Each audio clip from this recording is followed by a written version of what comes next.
Oh, and he's looking determined. They're weaving and bucking around there as he on the break.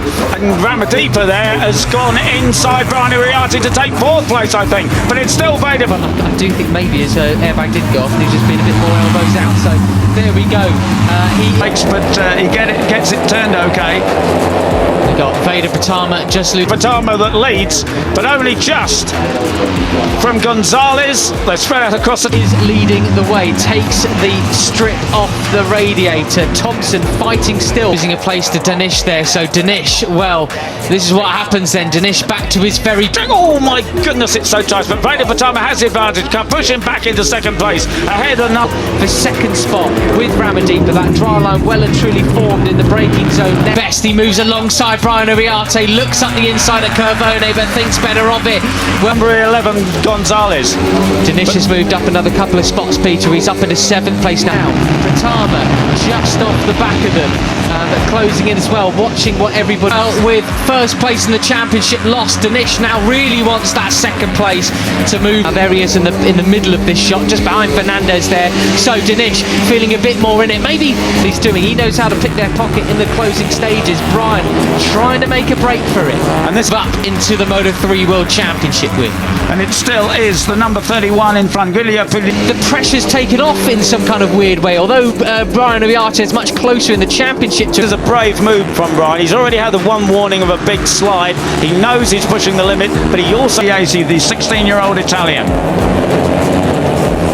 We are all concertinaing up. And now as we look ahead from Danish to Uriarte, maybe Danish is feeling a bit more in the groove and feels that he's got to get away from these guys. He doesn't want it to be a four-man battle over the last couple of laps. Veda Pratama just off the back.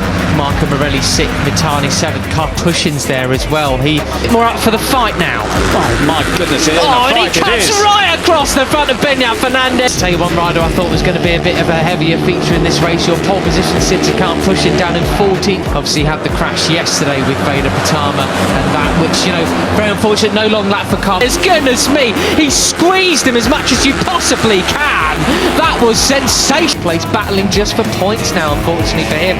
He'll be praying for a dry race ace. Things are going to go wrong, aren't they? And fastest lap for the pushing. I mean, that was a pure racing incident when there's that many riders in such a short, literal space.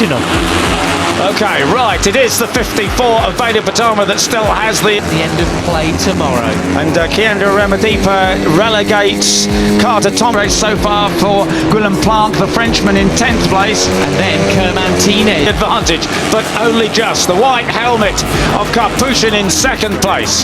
Then Nelson to third place, and he's got his sights set on Brian Uriarte at front. And the Venezuelan had that yesterday as well. 146.5 was substantially slower than yesterday. Brian Uriarte in third. Down the hill they go. Absolutely superb stuff on board now with Uriarte. Looking back at the 32, you're under pressure. Can he get up the inside? No. But with the wet patches around, that's no surprise. Yeah, as you say, it's all concertinaed up very much, hasn't it? It's 164 kilometres an hour, 102 miles an hour. They get up to 194 kilometres an hour. Brian closes the door. Yeah, absolutely slams it shut. There's only, a couple of seconds covering the top 19 or so before they scrub off speed into the left-hander here. Climbing the hill in fourth. Little bit of a twitch there as he comes out that corner, flicks it right into the waterfall, plunges down it. You cannot. Carter Thompson up into 12th place. Yesterday he finished up in 6th position. That is a real gear all the way up here in fourth. Carpushing just cut across the front of Uriarte. Sorry there, Peter. Believe how steep it is here. When something's so steep when you're walking down it, you can't help but start a little really good ride from the Australian up from 12th position. That was so close. They're being ultra brave through there. But look at Gonzalez just waiting to pounce. That's how steep that is. Going down the hill, yeah. And Brian still has the advantage, but it's all right.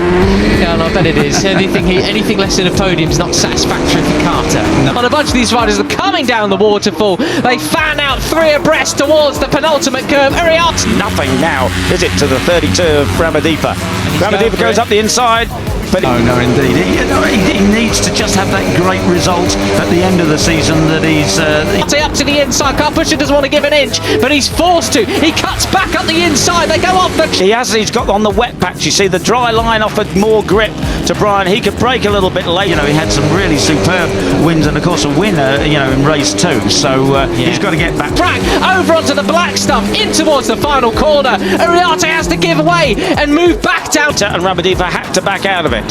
This is absolutely quality, a dead heat over the line. It looks, wow. To that sort of form. The step up that Carter Thompson's made this year has been very, very noticeable. Australia certainly. And into third place. Yeah, he went from first to third just on the scrub and the brakes. Yeah, it was Uriarte, 12 thousandths of a second separating the two of them. As another name to cheer for in the future in World Championships. Of course, it's his third season. Into the left-hander, that's Karpushin that leads again. And still 15 laps to go. That time around, we have a four-way fight for the lead. Or do we, Peter? Because Gonzalez set a lap there. So he will not be back in the Rookies' Cup next season. Oh, not another Holmes has gone down. Oh, my goodness, I don't know how heartbreak will stand this. Up the inside, it's the number 11 of David Gonzalez.